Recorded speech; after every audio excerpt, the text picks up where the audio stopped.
All of those are kind of related. And I think you even say like telekinesis. It's not really. It's like it's kind of hard to actually kind of pin down. At least it seemed to me on that episode in particular, like what term to use because it's so interesting. I mean, just listening to that, you interviewed this guy named John Kruth, and it was just mind-boggling. Like just to hear what he had to say. And man, I can't wait to get into that. But we should probably start with the episode that we decided to start with, which is the episode. Let me actually put up my notes here. It's episode 188, which is entitled "It's Always Demons." So we thought it would be helpful.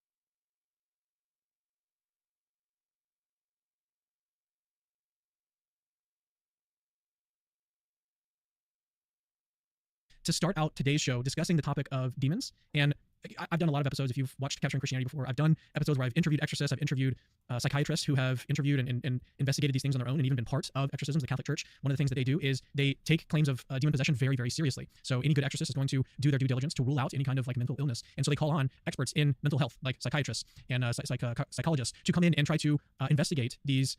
I mean, you could say if they are demon possessed, these victims. In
some cases they invite them in and they don't even want them to leave, and so it's difficult to call them a victim in that case. But nevertheless, they come in and they investigate. And so, but what we wanted to discuss today with respect to demons is when you're discussing something like extraterrestrial intelligence or any kind of phenomena that's kind of like strange or weird or something that's just different than what we're accustomed to, it can be, I think for Christians, I mean, we see it all the time, is, people attribute this stuff to demons. And so we wanted to discuss at the very outset of the show, like what are some of the reasons not to do that, okay? Because it can actually be, I mean, there are some very practical reasons not to just jump to the conclusion that it's demons in all of these cases. I mean, there's a reason that the Catholic Church has this rigorous criteria that they have to go through in order to, because what can happen is if you're, I mean, it's basically like a sort of medical diagnosis, at least in the case of an exorcism, is that if you get the wrong diagnosis, then you can really severely hurt this person. So if you, wrongly interpret the phenomena that you're seeing, like someone is being more angry than normal, or they might start having some other symptoms, and you're like, well, I can't really explain that naturally, so I'm just going to infer demons. And then what can happen is if you do that too quickly, if it is a mental health issue, and I'm kind of like speaking for you at this point because I've already listened to your episode, but if you do that, then it can lead to some pretty disastrous consequences. So it's really important that we don't just, and I think also this is tied in with just a healthy dose of critical thinking, skepticism. As Christians, we don't just need to be super credulous about everything. I mean, that's not like what it means to be a Christian or anything like that. You don't have to shut off your brain when you're a Christian. We need to think critically about everything, or at least as much as we can. So, well, at this point, Jimmy, let me go ahead and pass it over to you, and maybe let's start actually doing this. So just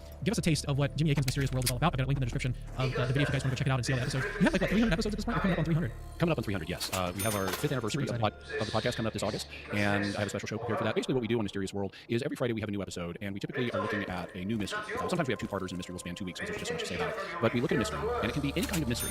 We cover true crime a little bit, not a lot, but a little bit. The reason it's not more is because I discovered after starting the podcast, we try to make it a family-friendly show, and there are lots of kids listening. And parents have actually encouraged their kids to listen because we look at these mysteries from the twin perspectives of faith and reason, and it shows how to integrate faith and reason, and how Christianity can handle mysterious topics and integrate them in a Christian worldview. And so a lot of parents want their kids to listen to the show because it teaches critical thinking, and it also teaches how to integrate mysterious subjects with your faith. And so because of that, I always warn warn parents if we're going to have an episode that this is a true crime episode, so it may not be suitable for younger children. But we do some true crime. We also do historical mysteries, things that happened in the past that we're not 100% sure about often, exactly what happened, and we try to solve these mysteries to the extent possible. We also look at paranormal mysteries like ghosts and poltergeists, psychic functioning. We look at, in fact, I've interviewed several of the government's former Defense Department psychic spies who were part of the program between the 70s and the 90s called Stargate that they were using during the Cold War to psychically spy, for example, on Russians. And I've interviewed several of those people. We also look at religious mysteries, like what's the Antichrist, what's the significance of the number 666. We look at UFOs, we look at cryptids or hidden animals like Bigfoot and the Loch Ness Monster. And I mix it up. We look at something different every week, and I rotate the topics consciously, so there's always something new, for everybody, no matter what their taste is. Like I said, we actually, unlike some shows, and I don't know many other shows, certainly on a Christian perspective, that actually try to solve mysteries. A lot of shows that are mystery-oriented, they just promote the mystery. Yeah, it's like, just imagine, and what if this were true? And they try to inspire wonder, and that's fine. I appreciate wonder, but I also appreciate, let's solve this thing. And so we have a segment called the Reason Perspective, where we say, what could we learn about this mystery just from the reason perspective? And we also have another segment called the Faith Perspective, where we say, okay, what would the Christian faith have to say about this? And so we try to consciously integrate a thoughtful, rational Christian perspective on the different mysteries we cover. And that includes episode 188, It's Always Demons. That's actually an in-joke on the show. Early on in the show, in talking about various mysterious phenomena, we developed a couple of tongue-in-cheek sayings. It's always aliens, and it's always demons, because those are the two hypotheses people always want to go for. Could this have been aliens? Could this have been demons? And in fact, coming up soon, I'm going to do a Could It Be Alien Demons?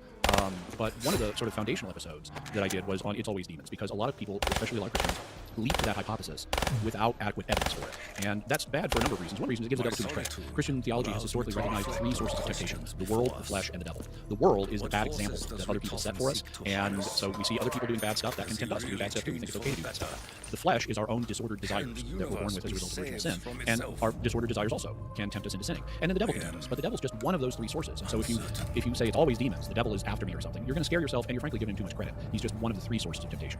To illustrate, if you don't mind jumping in just quickly, so I was thinking about that. I mean, of the Exorcist that I interviewed, I think it was Vincent Lampert who said it's talking about, sort of in conjunction with the point that you're kind of giving the devil too much credit, is that he gets now that he's a little bit more well known, like he's done some interviews with some news agencies and whatnot. So people reach out to him routinely, saying, I think I'm possessed. I need help. Help me get rid of this thing. He says that of the people that reach out to him, only 1 in 5,000 would he, after investigating and having them go through a sort of psychological analysis and everything, then will he conclude that there's possessed or the a victim of oppression or something like that. And so it's a very small number actually that when you actually look at the real numbers, at least according to the people that are working in the field, like these actual exorcists, who have this very rigorous standard that they go through in order to determine that someone has some sort of possession or anything like that. So I think that's important as well, is that just in terms of the number of people that experience this, from the experts at least, it seems like this is a very rare thing that occurs. Yes. And so it is going to have at least some impact, or it should have some impact, on how quickly we're going to, as you say, jump to that conclusion. That in this case, some other person, this is a real possessed case. Now, I mean, on the flip side, when you hear a testimony from an exorcist who's saying, that's true, but then there are these cases that where they are demon possessed. And as Christians, I think most Christians, the vast majority of Christians would accept the existence of demons and the like. And so it's not that we're trying to say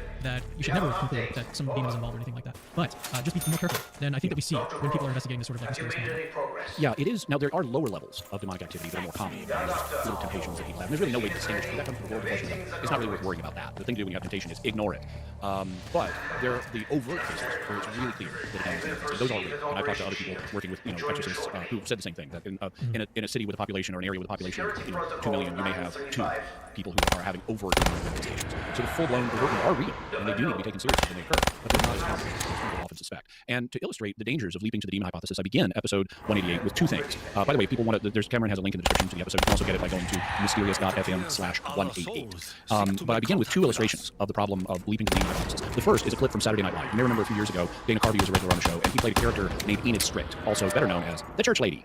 And one of the Church Lady's catchphrases was, could it be Satan? And she would use that constantly. Every phenomenon or anything she disapproved of, she would attribute to Satan. And it was funny because it was ridiculous.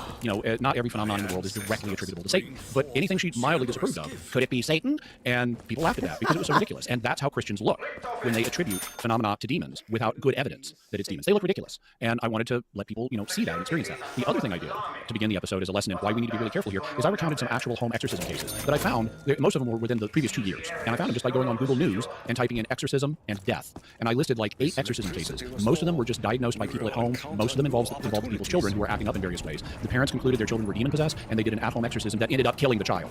So, for example, one father in New Mexico, in one of these cases, he had a 2-year-old. The 2-year-old was throwing temper tantrums, like 2-year-olds do, and he became convinced his 2-year-old was possessed by a demon. So he held him under a hot water faucet in order to drive out the demon with the hot water, and the boy ended up scalded and drowned. And this is not a unique case. There are lots of these. I recounted 8 of them in brief form. I didn't go through them all in detail, but I recounted 8 different stories like this where people did an exorcism and somebody died as a result because they leapt to the demon hypothesis and didn't bring in experts to really seriously look at if it was a demon or not, and who would be trained in how to deal with it if it was a demon. Yeah. Yeah, I was just thinking about the details of that case. Was it a 2-year-old or a 6-year-old? I think I remember you saying it was a 6-year-old on the podcast, but I could have. I could be. Yeah, it's been a while since I did that episode, so my memory is fuzzy. It was a small child though. Yeah, very very young child. And yeah, well, the reason why I was even thinking about the age is because I've got a 5-year-old son myself who's about to turn 6, so it kind of like made that point hit home for me. So yeah, I mean, one question I've got on. I'm trying to think of a way to put this that's not too technical. So in philosophy, there's like practical considerations.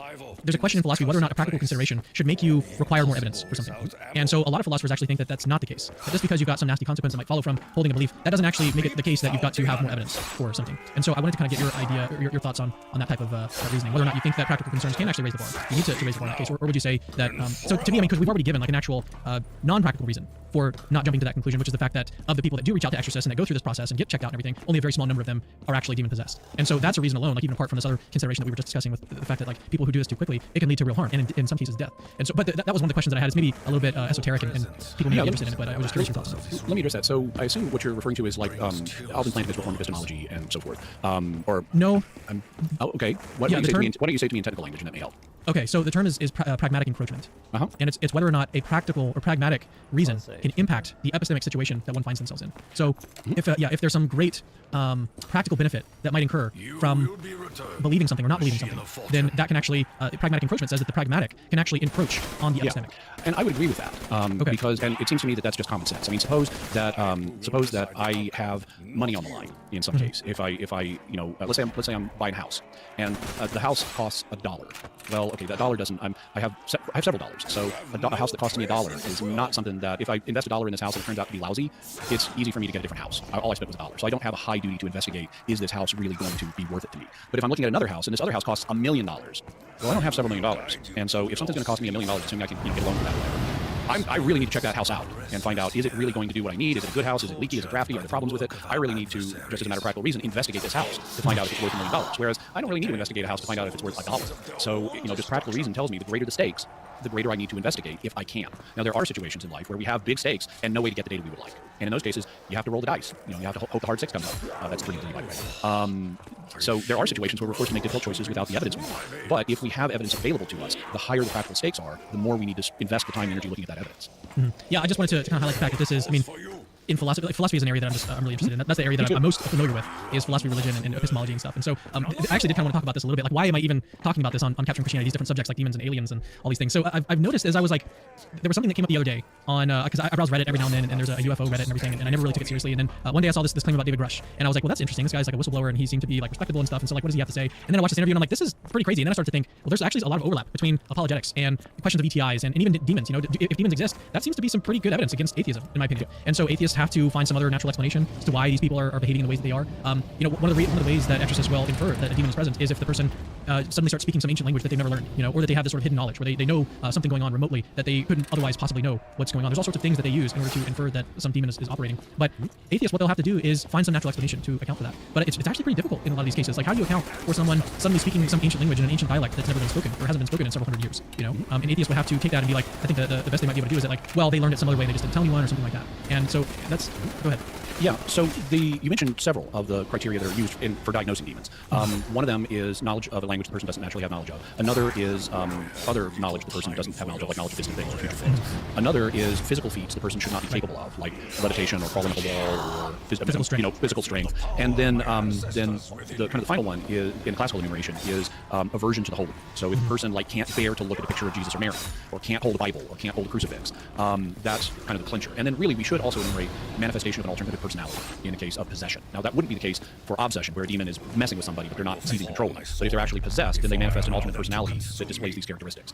On that last point that you made of the sort of last pointer that we're dealing with, the demon, aversion to the holy. When I interviewed Father Carlos Martins, one of the stories that he told, if I am recalling that correctly, you can just go watch that episode if you're interested. It's just with Father Carlos Martins on Capturing Christianity. He was saying that he was interviewing this guy in his office. I think it was a male, and he had some holy water on his hand, and he went behind him to where he couldn't see him, and then he flicked a drop on the back of his jacket, and then the guy suddenly sprang up out of his chair and started making some sort of noise or whatever. And so but there was no way that he would have felt just a single flick of water dripping on the back of a jacket. And so that's the type of thing that we're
we're looking at here. That's one of the tests that they'll do when they're trying to discern, apart from going through all the sort of rigorous mental health checks and all that they do. Yeah, they'll also do things like putting holy water or blessed oil on an object and then letting the person touch the object, or they'll just bless an object and not outside the person's knowledge and give them the object that the person doesn't know has been blessed and see if they have a negative reaction. And to my mind, it's that and the alternative personality are the strongest indicators of demonic possession, because the others can be explained in other ways. Samson, and including by gifts of God, Samson was preternaturally strong. So preternatural strength is not an automatic indication of demonic possession. Samson was not demonically possessed. Speaking another language is a gift of the Holy Ghost. That's speaking in tongues. And so the Holy Ghost can inspire Christians to speak in languages they don't naturally know. And that's not demons, that's the Holy Spirit. Hidden knowledge. Guess what prophets get all the time? So if someone has a gift of prophecy, they're going to have hidden knowledge. That's what prophets get. Either knowledge about distant things or future things or what's going to happen if you do this. Prophets are all about hidden knowledge. So those three, other languages, hidden knowledge, and preternatural strength, or similar things like that, are not clear-cut indicators of demonic activity. They could be God acting in a situation. Also, they could be human. One of the things in the Catholic tradition is and this is true in other Christian traditions as well to some extent, but I can speak from Catholic position because I've researched this aspect of it rather closely. You have doctors of the church. Now, a doctor of the church is one of the greatest theologians of all time. And so far, there are 30-something doctors of the church. Among them are St. Augustine and St. Thomas Aquinas. Both St. Augustine and St. Thomas Aquinas believed in what today would be called psychic powers. Now, they didn't have that word because the term psychic was invented, in its modern sense, was invented in the 19th century, and they lived before that. But they both believed in psychic functioning. Both Augustine and Aquinas believed in what we would call precognition. They believed this was a natural ability that works some of the time, not all the time, but some of the time, that God had built into human nature. So that's why it's a natural ability. It's not being caused by spirits. It's being caused in the person himself by his own nature. St. Thomas Aquinas referred to it as natural prophecy to distinguish it from the supernatural prophecy that God gives. And so you have this tradition in Catholic Christianity of being open to psychic functioning, whether it's precognition or clairvoyance or psychokinesis or whatever it may be. The Catholic Church is open. Now, it doesn't teach this, but it's open to the idea that God built into human nature certain weak natural abilities that today would be classified as psychic. And whether they exist or not is a matter for science to determine. That's what parapsychology tries to do.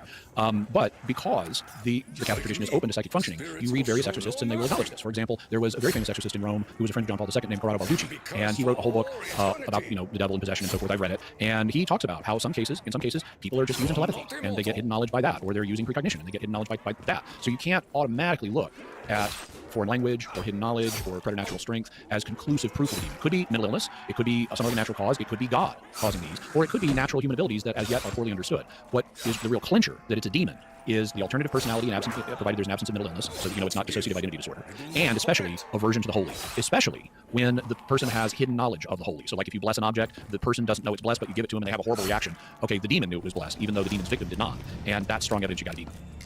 Well, why don't we at this point kind of switch gears and talk about some of these other episodes that we plan to discuss today. So we've got two more episodes we'd like to touch on. And again, kind of the point of this show, and Jimmy didn't ask me to do this. I just wanted to help others know about the existence of this amazing podcast that I found, hosted by Jimmy Akin, that I did not even know existed until a couple weeks ago. So I can't believe it's taken so long for me to get my eyes on this, or at least my ears on this. But one other nice thing I wanted to say about the podcast before I move on. Again, Jimmy did not pay me to talk about this or say nice things about him. But one of the things that really strikes me as I listen to your podcast is the amount of work that goes into each episode. It's pretty impressive. I mean, the fact that you're able to do one a week is actually, in addition to everything else that you do for a living, is pretty incredible. Like, you have a lot of information that you provide. You provide quotes from people. You provide all sorts of details about the accounts. And then you provide an analysis at the end, but I'm really impressed. I think you guys do a really, really good job over there. So just wanted to say that. Thank you. Unfortunately, I don't have a family really, so I have to keep myself busy nights and weekends. And one of the ways I do that, I'm a quick writer, and I write very fast. And so I'm able to bang out, like a 30-page script. But it helps keep me mentally stimulated doing the research and writing for the show, and I enjoy doing it as much as I hope people enjoy listening to it.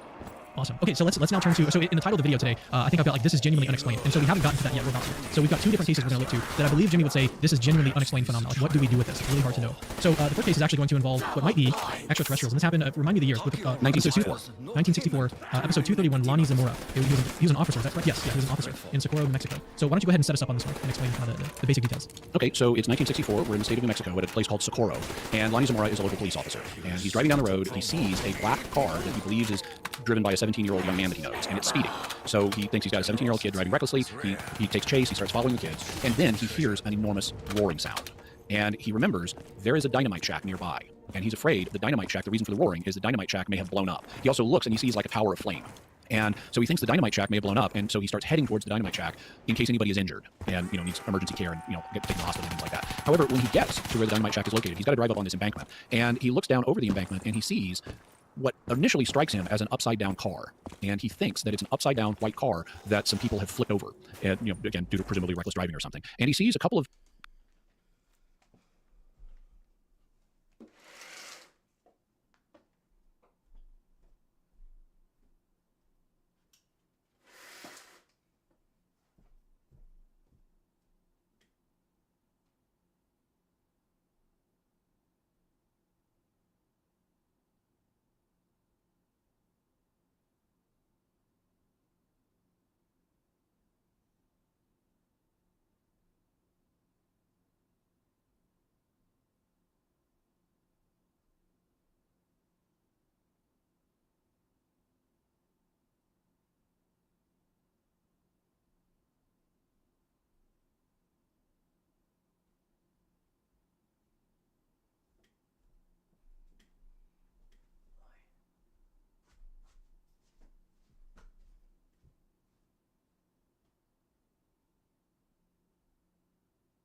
sound.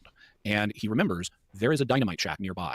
And he's afraid the dynamite shack, the reason for the roaring is the dynamite shack may have blown up. He also looks and he sees like a tower of flame.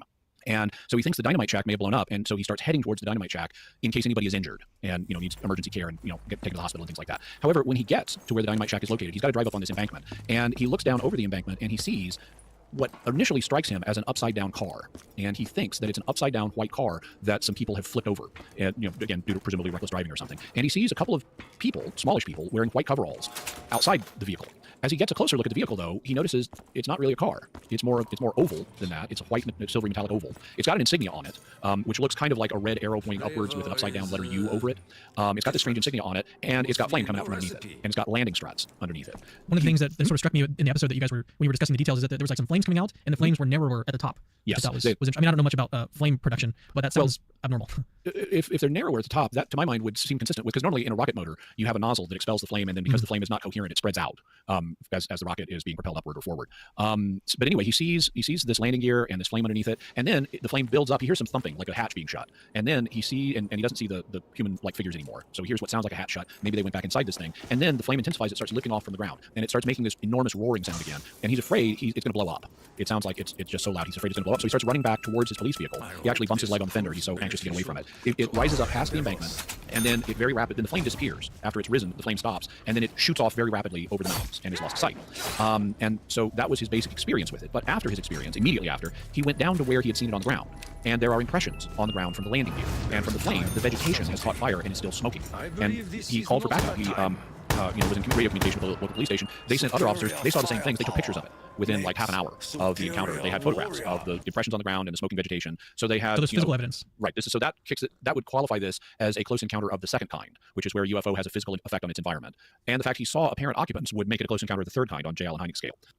So Hynek himself, he was a head of the astronomy department at Northwestern, and he also was the civilian advisor for the Air Force's Project Blue Book, which went on until 1969. So he actually came out and investigated this case. He looked at Officer Zamora, he interviewed other witnesses, he checked, and other people from Blue Book also checked with, like, could this have been some kind of military test? And basically, they didn't find a good explanation for this.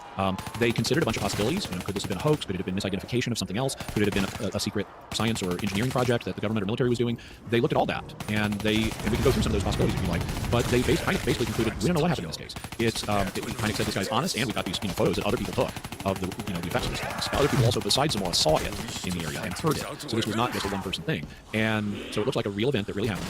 It wasn't simply he misidentified the planet Venus. The planet Venus doesn't do these things. And they checked with the local military bases, and they checked with NASA, because this was space program times in the 60s. They were making probes to go to the moon and stuff. They checked on those. It wasn't any of those. And so by process of elimination, Hynek and Project Blue Book, even though they were very reluctant to classify cases as unexplained, they said, we check out all the possibilities and we can't explain this. This was genuinely unexplained. And Lonnie himself, if I recall from the episode, he didn't even believe like in ETIs or anything like that. So he wasn't trying to conclude that. Yeah, he also got sick of talking about this, and he, in later years, reportedly didn't. He got so sick of people asking him about this that he basically clammed up, and he'd invite you over to the barbecues he had at his house, provided you didn't talk about this, because he was just sick of it. Which kind of does rule out the hoax option. Maybe, I mean, it could be some sort of hoax with like other people involved with him, obviously. But that is one of the options that they went for, right? They tried to go to the hoax. Yeah, Wasn't there like a high school involved that claimed that they did it or something like that? There were accusations that he had a hoax played on him by students from New Mexico Tech. And the problem is, this was just speculation. There's no one ever admitted to this. And then there are further problems. Like, if it was students at New Mexico Tech who were playing a hoax on this police officer they didn't like, why didn't they ever announce the hoax? I mean, that's what you do. If you don't like somebody, you want to make them look like a fool. You put them in a situation where they feel foolish, and then you say, haha, what a fool you are, that was all a hoax. And nobody ever came forward and said, haha, what an idiot Officer Zamora is, he fell for our hoax. And nobody ever did that. This is just speculation. Also, how would they do it? How would they get this? Zamora saw the two humanoid or human figures down by this thing, and they weren't there after it had fallen. So obviously they got excited. Yeah. How did they make this craft rise with this flame if it's a big heavy metal thing?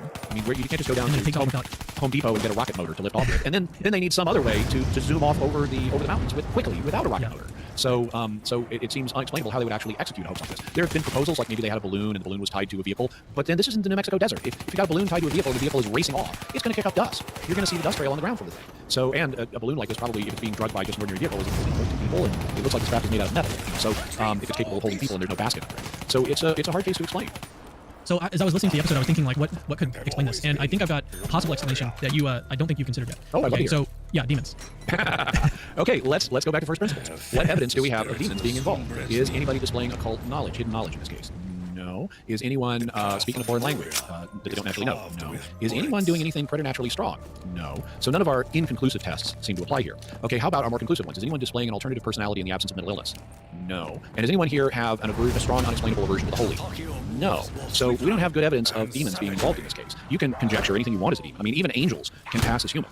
You know, we have accounts in the Bible of angels passing as human. So any person you meet on the street could be an angel or they could be a demon, but you're going to be paranoid if you assume they are. You need evidence before I say, Cameron Bertuzzi, you're really a demon. It's just appearing to be human. I need evidence to make that accusation. I ain't got it, so I assume you're human. And in this case, even though we have a mysterious thing, we don't have specific evidence of demons being involved.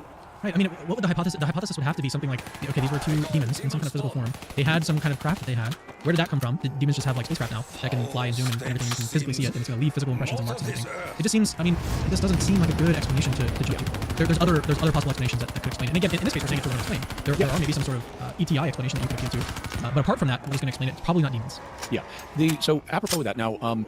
Various medieval theologians, like St. Thomas Aquinas, in order to explain how demons could assume physical form, they're created intellect, so they're not natively physical like we are, but they can assume temporary physical forms, as can angels. And the medievals, they're working with an Aristotelian physics that has, the classical four elements: air, earth, fire, and water, and sometimes ether. And so they would say, well, maybe what demons are doing, or angels are doing when they take physical form, is they're condensing the air. So you've got this free-floating matter in the air, and they're condensing it to make a physical form that they use temporarily. And so they referred to these bodies as aerial bodies, because they were thought to be made out of air. And if an angel or demon is doing this, then it's mind over matter. The angel is using its created intellect, its mind, to influence matter, whether it's air or something else. So the name in modern parapsychology for that ability is psychokinesis. In pop culture, you will hear the name telekinesis, which is a bit of an older name. It's actually not really used in parapsychology these days, because telekinesis, tele means distant, kinesis means motion, and a lot of telekinesis is not actually distant. But what it is if it exists, it's mentally caused, and the Greek word for mind or soul is psyche. And so...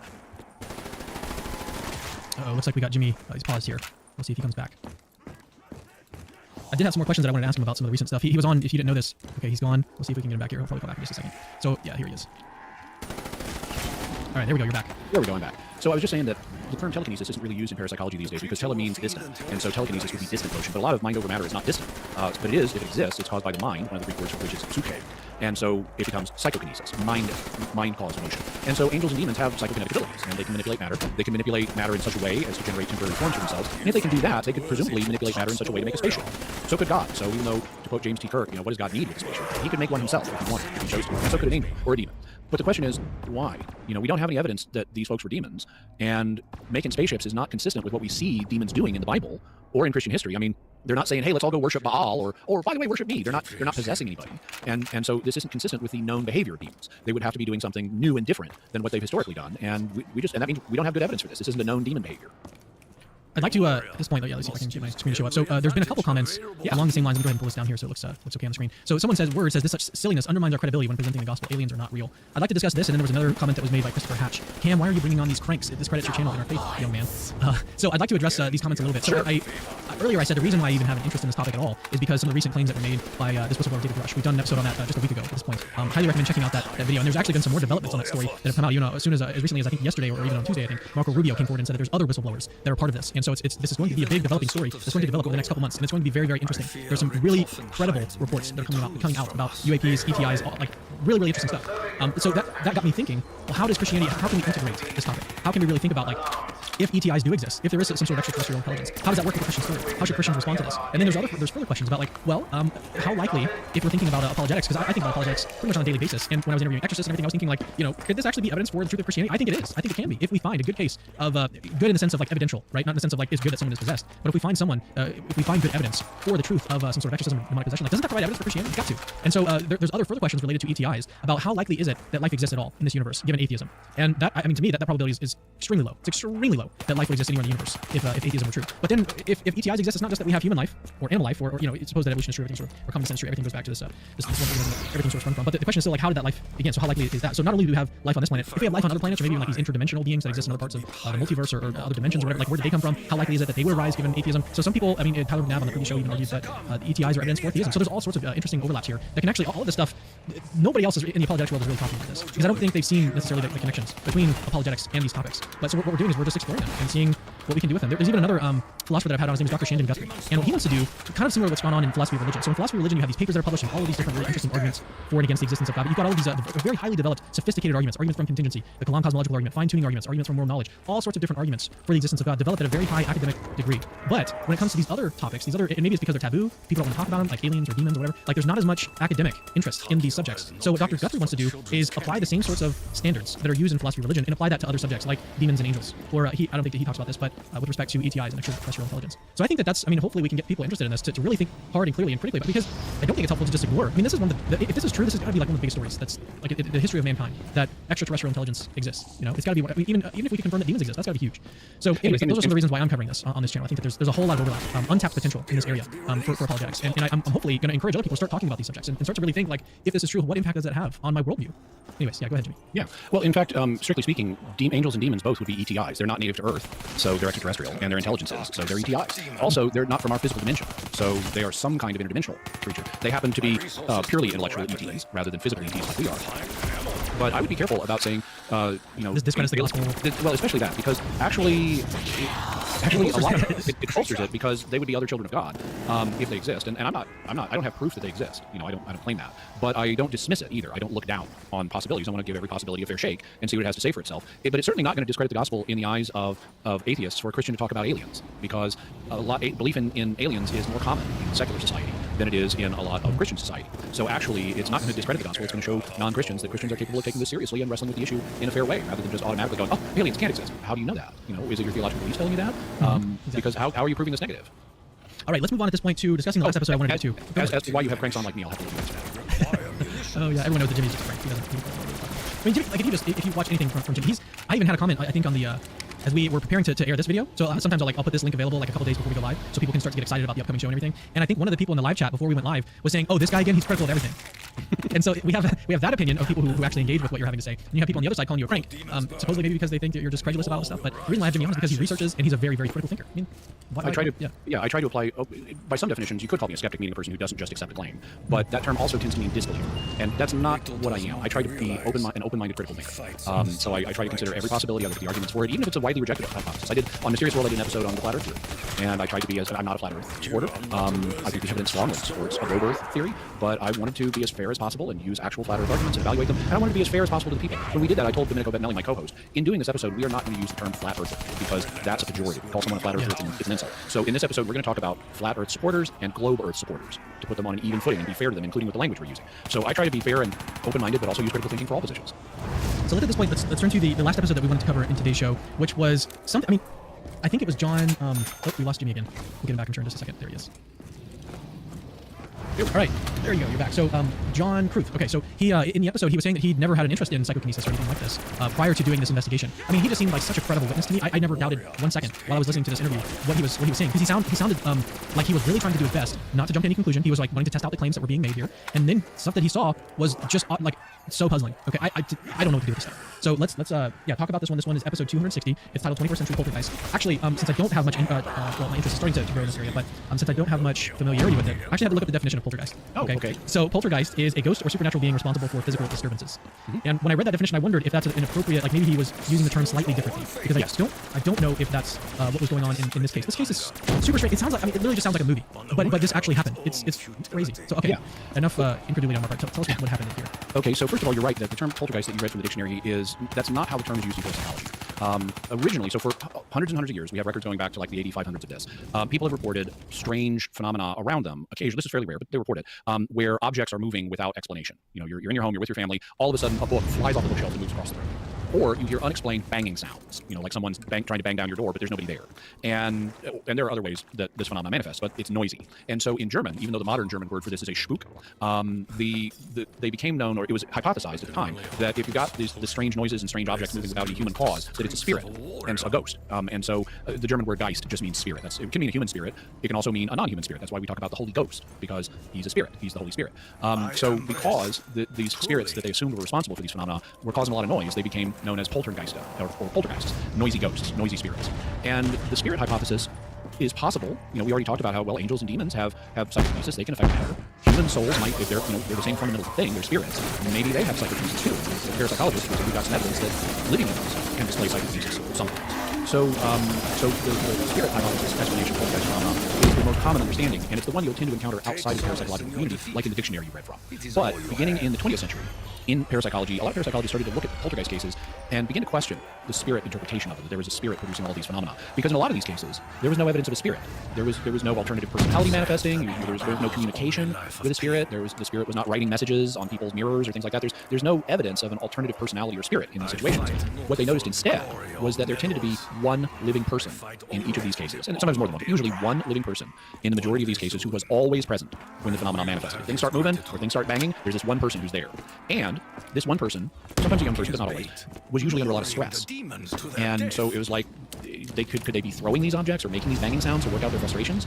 Well, maybe, and in some cases there were, and these cases were revealed to be hoaxes. They would catch people throwing stuff when no one was looking, or they thought no one was looking, and those would be hoax cases. But there were other cases where it looked like this one person was always here, they're under a lot of stress, they seem to be somehow responsible for this, but we can show that in this case, this person is not throwing stuff. They're not physically manipulating the objects. We can do controlled conditions where there's no way they could be affecting these things naturally. And so the conclusion was that in many poltergeist cases, what's actually happening is not a spirit, although some may have spirits involved, but it's actually a living person who's under stress, and via their subconscious are venting their frustrations using psychokinesis. And so the proposal for this is known as recurrent spontaneous psychokinesis, or RSPK. Psychokinesis is the mind over matter part that would cause the object motion or the banging sounds. It's spontaneous because the person is not trying to do it. They're not trying to do this. It's just happening. So it's a spontaneous event. And it keeps happening, so it's recurrent. And so the leading assumption, especially here in America, when you're investigating a poltergeist case, which I actually personally have, is that what you're dealing with is not a spirit unless you have evidence that a spirit is involved, like some kind of communication with a spirit. Instead, it's a living person who is experiencing recurrent spontaneous psychokinesis due to the stress they're under.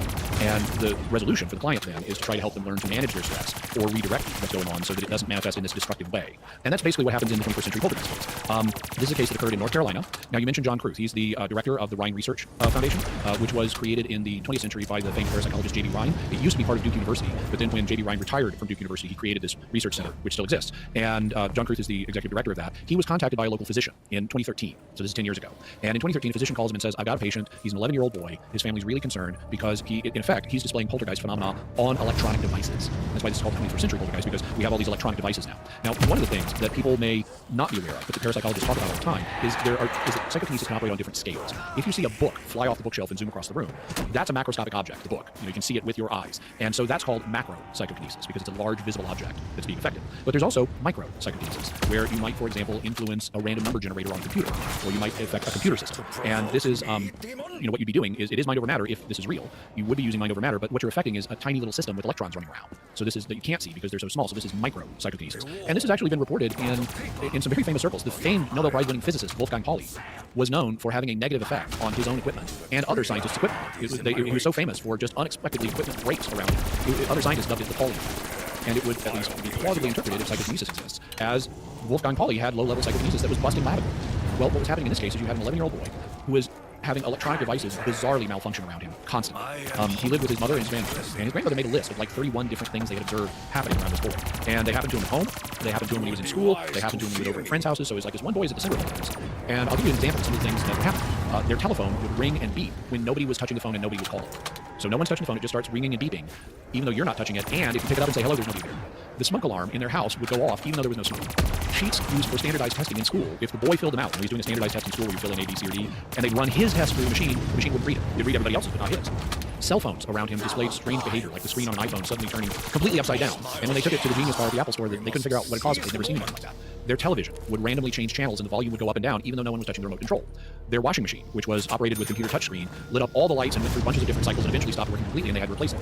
The toaster oven would heat up when the boy was near it, even when it was not turned on or plugged in. And there's actually, this is one of the things that when John Kruth investigated this case, he saw this. Yeah, he saw that himself. That was one of the things that was just mind-blowing to me when you got to that point of the interview, which I highly recommend. Like, go check out the whole interview for yourself if you'd like to hear directly from Kruth all the things that he saw there personally. Like, he went to go investigate, and so he was trying to like debunk stuff. Like, he was going and trying to walk through different scenarios and be like, okay, you go over here, and let's see what happens. And so he was like setting up tests as scientifically as he could to try to see if all this was just sort of made up, or some of those they just thought that he was causing all of these electrical disturbances when he really wasn't.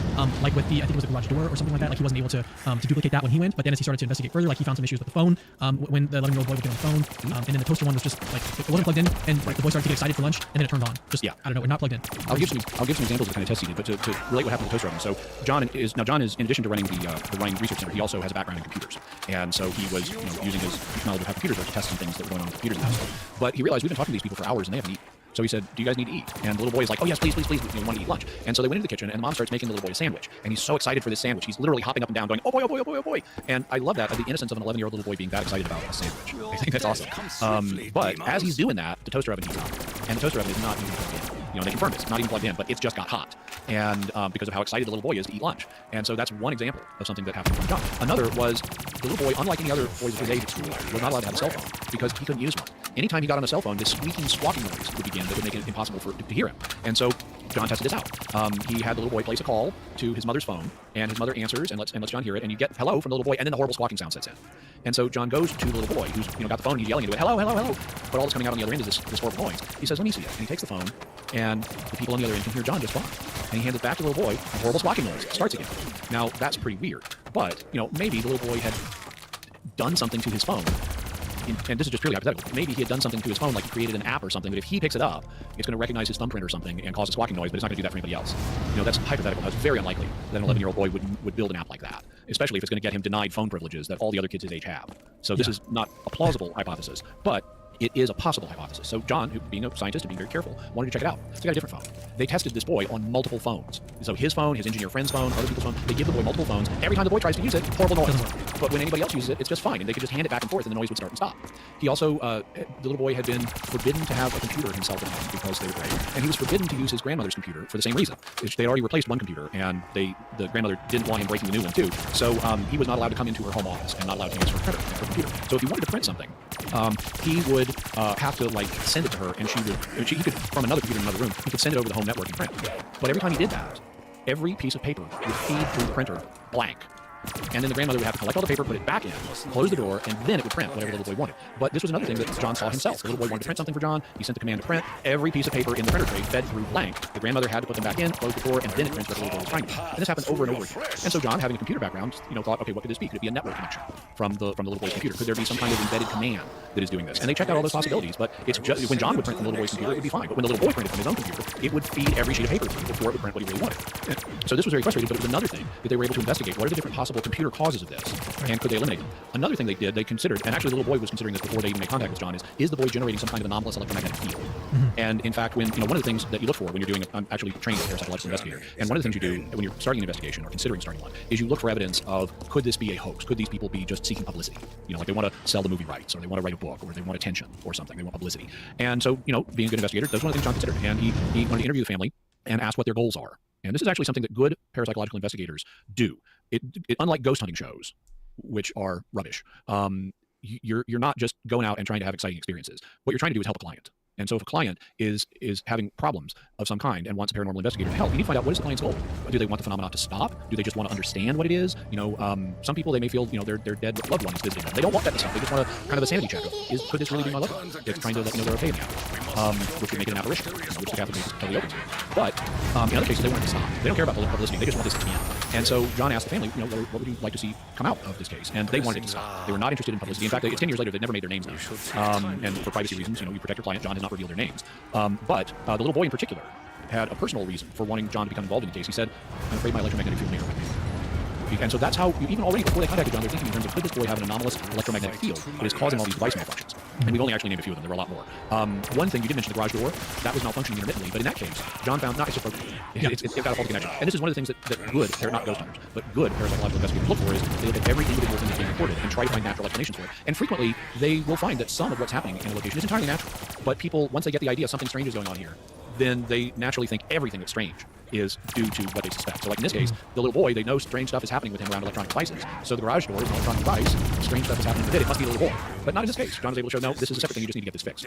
But when it comes to the hypothesis, the little boy's got an anomalous electromagnetic field, it would be hard to see how he would have one strong enough to do all this. But they checked. There are meters, that will read electromagnetic fields, and they would use them around the board to try to detect, does he have anything unusual happening with him electromagnetically? Like when he's talking on the phone and it's making a horrible squawking noise, is he emitting an electromagnetic field that's causing the phone to do that? Well, they're checking him with a meter, and the answer is, no, he's not. He doesn't have a detectable electromagnetic field that could be responsible for all of these things. The electromagnetic fields are normal around the boy. So it looks like this is not electromagnetism. This is something genuinely paranormal. Specifically, it looks like micro psychokinesis. psychokinesis. And so, well, one of the things that happens in poltergeist cases that are caused or thought to be caused by a living human is the poltergeist agent, the person who's responsible for the phenomena, is typically under a lot of stress. And this little boy's under a lot of stress because stuff is not working for him at home, at school, and friend's house, and he's getting yelled at, and every time his grandmother's just frustrated. She's frustrated by all this stuff happening because she can't use like everyday things. Like I think they went through like 3 or 4 different washing machines because they would continually break around him. Yeah. And so what John does, because he's client-focused, which is what good investigators are. What you see on Ghost Hunter shows, where they're going through dark houses, number one, real parapsychological investigators don't investigate at all. That's stage theatrics. But running around in the dark, waving gear and yelling at ghosts and demons, that is not what real parapsychological investigators do. They're focused on the clients and how they interact. And they do want to investigate and see if anything paranormal is happening, or if it all has natural causes. But they're focused on the client. So the client wants to stop. So what do? You got a person who's overly stressed. And so John taught the little boy, and the family in general, specifically the little boy, relaxation exercises. How to relax yourself. He also talked privately to the mother and grandmother and said, when we don't want to elevate the little boy's stress level. So when something strange happens, just act normal. Don't make a big deal out of it. Don't yell at him. Don't make him feel bad or under stress. Just move on if something weird is happening, and that'll help decrease the stress level and help the phenomena subside. And both the mother and the grandmother, I love this part of the story. Both the mother and the grandmother are like, okay, yeah, got it. Act normal. Don't stress the little boy. Then the fire alarm goes off, and they're like, hey, son, stop messing with the fire alarm psychokinetically. Like, if something weird happens, don't make a big deal out of it. Just don't blame the little boy. Just move on. So there was a bit of a learning curve on that one, but they did that, and the little boy really took to the relaxation exercises. And within a couple of weeks, the phenomena subsided until the little boy's father re-entered the picture. The little boy's father had been alienated from the family, and he came back to town. And the mother and grandmother were afraid that he was going to initiate contact with the family and that it would be negative for the family. So they actually left their home and went to a motel. And they're staying in this motel to avoid the father. And, of course, that's stressful in itself. So now the little boy is afraid his father is going to try to get them. And as they're staying in the hotel, all kinds of banging starts happening. It sounds like someone's banging on the walls and trying to break down their door, and the lights are flickering, and all kinds of stuff's going on. And they complain to the motel manager, and the motel manager says, there's nobody else on your floor. You're the only people up there. There's no one on the other side of your wall. And so they try the relaxation exercises, and the situation with the father resolves, and the phenomena subside again. So this looks like a plausible case of recurrent, spontaneous psychokinesis on the part of a little boy who's experiencing frustrations and is acting out subconsciously using micro psychokinesis to affect electronic devices around him. Now, that's not proof that that's what this is. You can have other interpretations of it, but it's plausibly read that way if, like St. Thomas Aquinas, you're open to the possibility of psychokinesis, because St. Thomas Aquinas actually believed in a form of what we today would call psychokinesis. Specifically, he believed in what today would be called distant mental influence on living systems, also known as DMILS, distant mental influence on living systems, where you use mind over matter, this is the claim, to influence a living system, like help a plant grow or help it die. And St. Thomas Aquinas believed that this was the explanation for the evil eye, that if someone is vehemently hating or vehemently envious of another person, it can influence them at a distance as a form of what today would be considered a psychic attack. And they can be vulnerable to it, especially if they're in frail health or a small child. And so he believed in a form of psychokinesis that could affect other things, including other people. And so if you're open to this as an idea, then the 21st century poltergeist case is plausibly read as a case of RSPK, or recurrent spontaneous psychokinesis, since we don't have any evidence of a spirit manifest. So let's pull up some comments. One of them is from Word. A pretty funny comment. Was a little boy named Tom Cruise. I mentioned at the beginning of this. Pretty sure at the beginning of this. Yeah, I mentioned at the beginning of this. This sound like it literally sounds like a movie, right? This is like a story plot of a movie. Is this little boy who has these seemingly superpowers that he can't control? It's almost like X-Men. Okay, so another comment from Brian Stevens. I would say what this doesn't have that a movie does is a bang up ending. Because let's learn some breathing exercises to relax. That's not the most Hollywood ending to a story. There's no big explosion at the end. It's not like the movie Carrie, which was based on a book by Stephen King, which actually had been influenced by his research in poltergeist cases.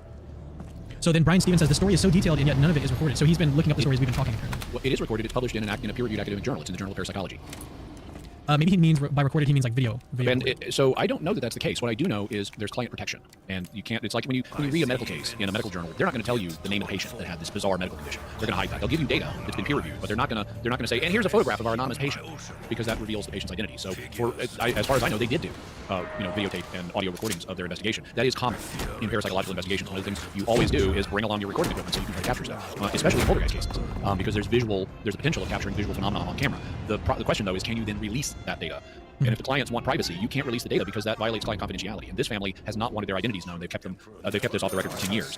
John is allowed to publish an anonymized account of what happened, but he can't, which has been peer reviewed. But he can't just dump all of the data that would be revealing their identities. That would be unethical. Yeah. And this is Brian's other question. What you just said, sort of answer. He says, "Where is this boy today? Can we test him?" So yeah, just kind of goes back to. I presume I presume he's in North Carolina. I believe John has had some recent contact with the family.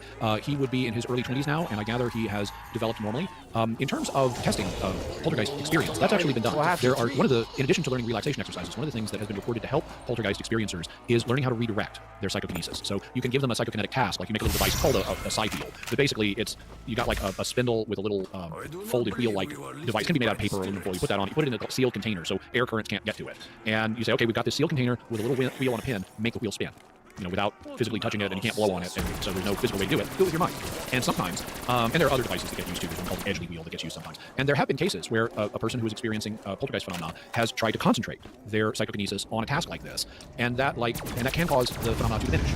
Sometimes people do learn to control this, and so there are cases where you can bring them into the lab and they can demonstrate psychokinesis in front of you, and you can videotape it, and it can be done under controlled conditions. But that's not everybody. Sometimes, because these abilities are not well controlled by humans, sometimes they appear, this is at least the appearance of things, they appear to be able to manifest psychokinesis spontaneously, but they can't do it with conscious control. So sometimes testing under controlled situations works with these people, sometimes it doesn't. It depends on them. So if you don't mind, I'd like to switch gears and actually kind of do something that you do on your podcast, which is look at things from the twin perspectives of reason and faith. So let's address this from the reason perspective. What can we say about the phenomena, this case with this 11-year-old boy? What are some possible explanations for what happened here? If you are so in terms of possible explanations, well, this could all be a hoax. The little boy, possibly with the collusion of his mother and grandmother, could have hoaxed all this somehow. Well, couldn't also John Kruth be lying about everything? John Kruth could be lying about everything. So the hoax could start there. It could start with the family. It would have to involve more than John Kruth because he had an engineer with him as a co-investigator, so it would have to be both of them. It could be that there is a rare natural phenomenon that is intermittent, like an electromagnetic field around the boy that turns on and off. Or it could be something, you always got to think about misperception and so forth, but this phenomenon is pretty overt. It's not like you're looking at a smudge in the distance. It's like every piece of paper is going through the printer blank. The phone is making an audibly weird noise every time the boy picks it up. So this is pretty overt phenomenon. It's hard to say there's nothing going on here. It's weird that it's like each different thing that happens with him is intelligible. It's not as if things just turn on and off, right? It's not as if he walks by and there's some sort of like electromagnetic pulse that shuts things off or something like that. It's like weird things happen. Like the printer starts printing out or like spitting out all these blank pages, or like there's a static that happens on the phone, or the phone that he has, the screen turns upside down. It's not as if things just sort of turn on and off. It's more like there's just weird electrical things that is sort of different and intelligible in each case. That to me is like more puzzling than if things just like turned off when you use it. Yeah, and these are database things. Like if your phone screen turns upside down, that's because the data on the phone has changed. Because the data is programmed to show you your phone screen right side up. So if it starts displaying upside down, that's not turning on and off. That's a shift in the data that's on the phone in the operating system. But still trying to map out our conceptual space. We've got hoax at one end, misperception, and unknown natural electromagnetic phenomenon. And then we start getting into the paranormal explanations, the most plausible of which is psychokinesis. You also could propose there's a spirit involved. We don't have any evidence of that, but you could propose it as a possible explanation since spirits can influence matter. So that's sort of a sketch of the conceptual space of explanations. But when we look at the individual, so do we have evidence of hoax? Well, we don't have any positive evidence of hoax. Also, we have evidence against hoax. John Kruth, who I know personally, he's an extremely ethical man, and he's not a fool. So, and he's making his living in parapsychology. You know what happens to people who hoax things, who are parapsychological researchers? They lose their jobs. He reports to a board. The board would fire him instantly if he was credibly accused of fraud. So he has a lot at stake. Yeah, his career, his reputation, his finances, he's not going to risk that for hoaxing. And there have been cases in the history of parapsychology. It's rare. It's actually more rare in parapsychology than in other branches of science to have fraud because the parapsychologists know they're viewed with hostility by many other people. So their critics will seize on anything they can to bash parapsychologists. So they have to mind their P's and Q's in a way other scientists don't. And actually, parapsychologists are among the most careful scientists in terms of things like experimentalism. They have actually pioneered techniques that were later adopted in other fields of science, like not just double blinding, but an experiment, but multi-blinding, where nobody involved in the experiment knows the full picture. Nobody has all of the data, so nobody could be the leak through which the data gets out. So multi-blinding is something. I know of some parapsychological experiments that are done with 5 levels of blinding, which is way beyond the 2 levels of blinding that most medical studies have. So they're extremely careful. There have been a few rare cases where someone working in parapsychology was caught doing fraud, and it ended their career. So I don't think not only do we not have positive evidence of fraud on John and his colleagues' case, we have considerable motivation, which would count as evidence against the possibility of fraud in this case. Similarly, the family, if they were committing fraud, why? They weren't seeking publicity. It's 10 years later, and they still haven't announced who they were. So they weren't seeking a movie deal or a book deal or 10 Minutes with Oprah or anything like that. So it doesn't appear that they have a plausible motive for fraud either. And they had an engineer and a computer guy come in and investigate this stuff. How did they fake it all? How did they make the phone emit horrible noises whenever the boy held it, but not when it was passed to anybody else? And do so without him emitting a measurable electromagnetic field. It doesn't seem like that would be within the capability of a normal North Carolina grandmother and single mom. So it doesn't look obvious how they could hoax this case. So the hoax hypothesis, either on John's part or the family's part, is not looking good. What about misperception? Well, okay, if you're viewing things under bad conditions, like in the dark or at a great distance, you can misunderstand what it is you're looking at. Or one time, if you just do a test once. Yeah, but none of that applies here. We have big, visible, macroscopic phenomena happening in front of people repeatedly in full daylight. The phone is doing this. The printer is doing this. This is all verified. And there are others as well. This is all verifiable in an easy, obvious way. So misperception, even though it can explain some things, like, some Bigfoot sightings are really bears, that people see a bear at a distance and it's standing on its legs because bears do that, and they think it's a Bigfoot. Okay, that I can buy misperception in those cases, but this is not a case of misperception. So then that would lead us to rare, unexplained electrical phenomenon. Okay, maybe, but here, if it's genuinely unknown, you're appealing to one unknown to explain away another unknown. how do you know your mysterious, intermittent, undetectable electromagnetic phenomenon isn't just psychokinesis? I mean, maybe they're the same thing. Maybe this is just a type of psychokinesis. You can call it something else and say, oh, it's an unknown natural phenomenon. Well, okay, fine, duh. That's what psychokinesis is supposed to be, an unknown natural phenomenon. So I don't think... an unknown X is not an explanation. It can't operate as an explanation. You have to have some sort of content in order to generate some sort of expectation that you're going to predict this data to occur. So if the hypothesis is something that you just don't know, then you're not going to have any sort of expectation of what would occur if that thing were true, if that hypothesis were true. So if you're trying to do some sort of like confirmation using Bayesianism or any kind of like probabilistic inference, you're not going to be able to do that. You have to know what the probability is of that data given the hypothesis. But if the hypothesis is like just the content is not even there, then you're not generating any expectations either way. You're not going to find confirming data. You're not going to find disconfirming data. So it's not an explanation at all. It's not a good candidate. I personally don't even think we should take it seriously. No, it's basically a kind of last-ditch natural explanation when you can't think of something else. It's some unknown natural thing. Right. But that's materially indistinguishable from the psychokinesis hypothesis. By the way, since I know you're a fan of Bayesian statistics, they get used a lot in parapsychology. Parapsychology, they have lots of discussions of statistics, including Bayesian statistics. But that's a story for another day. So then let's jump to the other end of the spectrum and say, okay, it was a spirit. It was a literal noisy ghost when it's making, bad noises come out of the phone. Okay, fine. What evidence do we have that it's a spirit? I mean, why is it following this little boy if it's not him?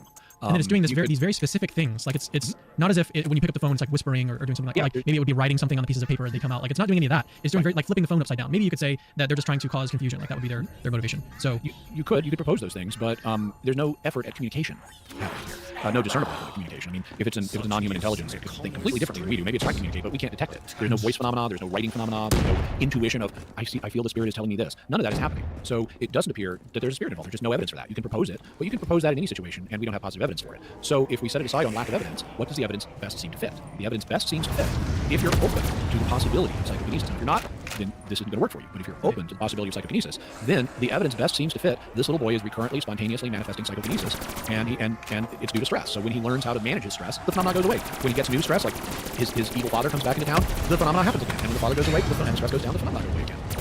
So a question that I've got on this hypothesis By the way, is I don't know that his father's actually evil. I just said that for purposes of illustration. His father may be a good guy. I just don't know. Yeah, no problem. So the question I've got is, what would be sort of required to believe? What would be some of the constituents of this hypothesis of psychokinesis? So would you have to believe, for example, in dualism, the view that we are not just physical beings, but also, really the substance that we are is a sort of immaterial soul, and then we have a body. So we've got these two substances that make up a human being. But would you have to believe that? Would you have to believe in the existence of God in order to believe in psychokinesis? Like, what would be the requirements in order for that hypothesis? You don't have to believe in either one of those. In fact, I know a parapsychologist who he would like substance dualism to be true because he'd like to survive death, but he's philosophically a materialist, and he's open to psychokinetic phenomena, including poltergeist phenomena, but he's coming at it from a materialist perspective. So there will be other people who will say things like, and I would put myself in this camp, who would say things like, the fact we don't have a physical explanation for these phenomena is consistent with the idea that they work through non-physical means. And so I would think the existence of psychic phenomena actually can offer evidence in favor of substance dualism. But you don't have to be a substance dualist in order to believe in it, because there are non-substance dualists. There are materialists who believe in psychic phenomena without believing in substance dualism. But there are also people who argue that it gives us evidence for substance dualism. And a hypothesis that was sort of rolling around in my mind. So in philosophy of mind, there's this question of like, why do souls get combined with physical bodies? And there's even a question that a friend of mine put forward, like, could God put my soul in my desk? It's an interesting philosophical question, actually. Like, why do souls go into bodies? Like, why is that the case if there's substance dualism? So, but the reason why I even bring up that question is because, well, let's suppose that dualism is true, that we are not just physical bodies, but we are souls, and we have physical bodies. So we're just two types of substances.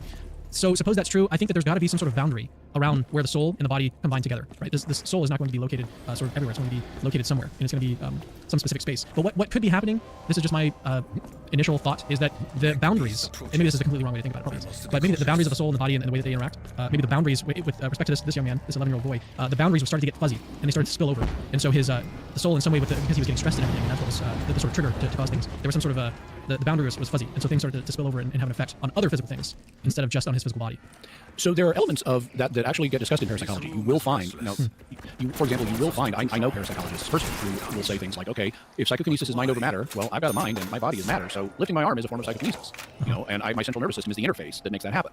And so there's then a separate question of how is there a spirit and how does it get involved? And one of the common theories that you hear a bit in parapsychology is that the brain, it does not actually generate our thoughts. Instead, our brain is not a generator, it's a transducer. What a transducer is a device that converts one thing into another. So like your television back in the old days with cable, there would be radio waves of television signals coming through the air. You'd have an antenna that would gather those television signals, and then your TV would process them or transduce them, convert them into a visible and audio signal that you could watch on your screen and see I Love Lucy or whatever it was.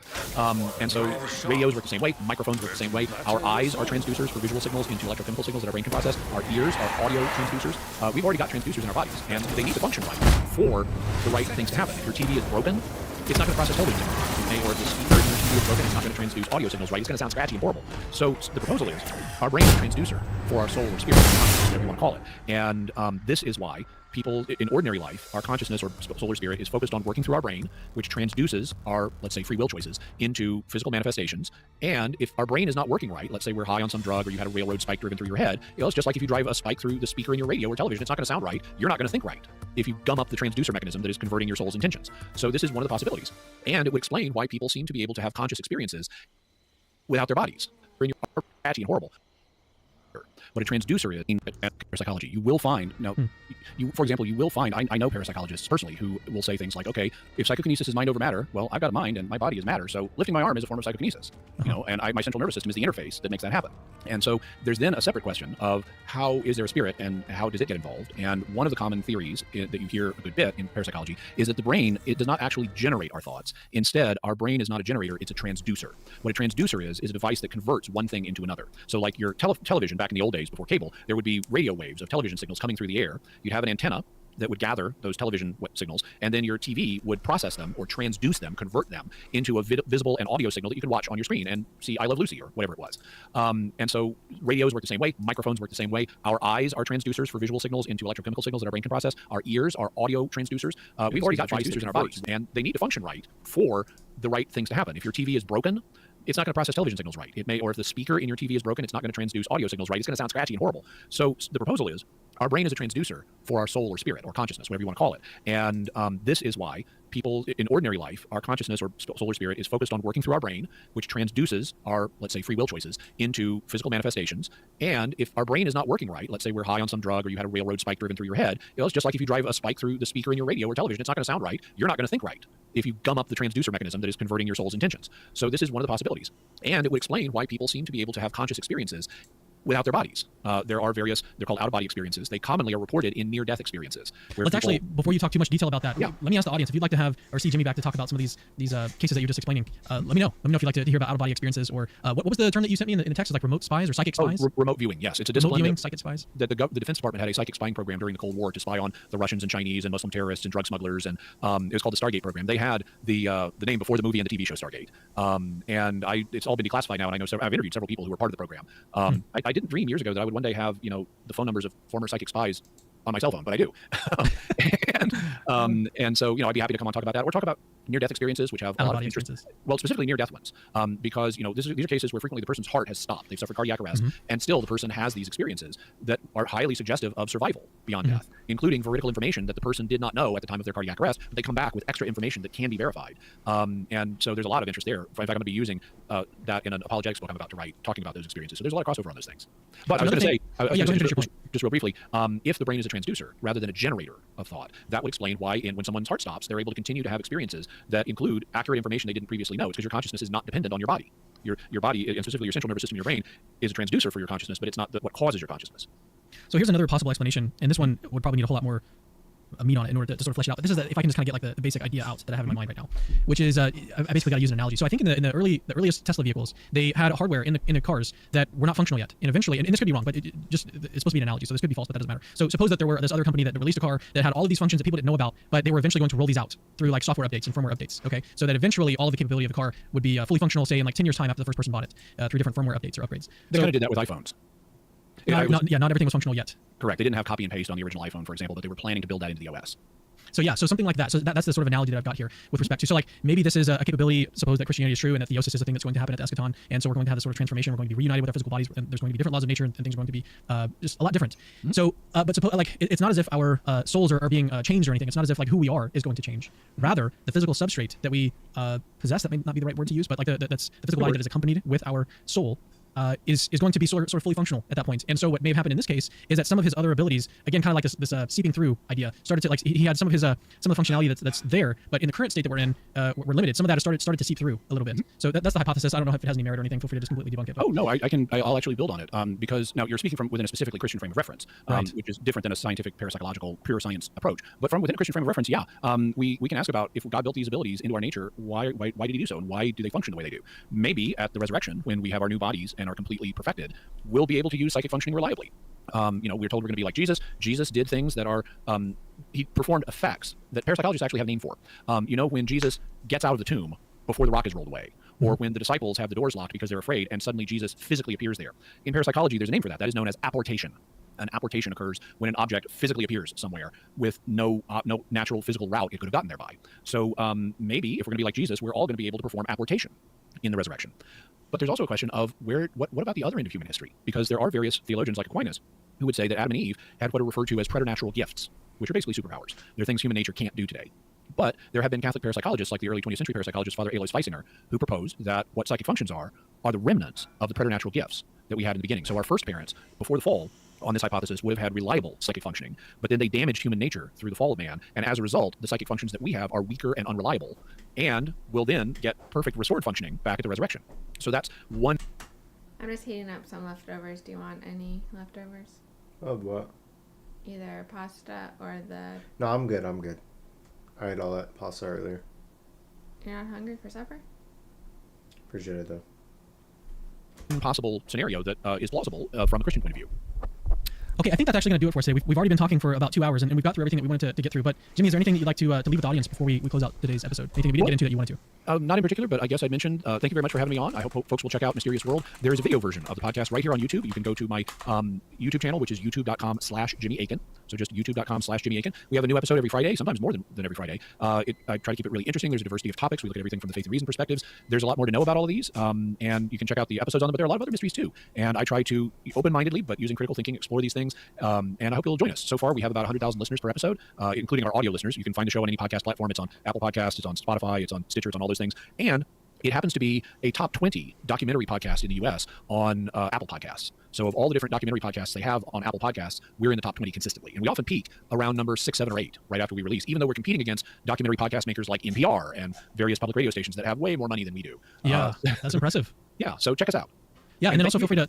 Yeah, go ahead and plug your Patreon as well for people that'd like to support the work that you do over there. Yeah, thank you. So we're part of a larger podcast network called StarQuest, and if you're interested in supporting Mysterious World or any of the other StarQuest shows, go to sqpn.com/give, or on Patreon, just search for SQPN or StarQuest.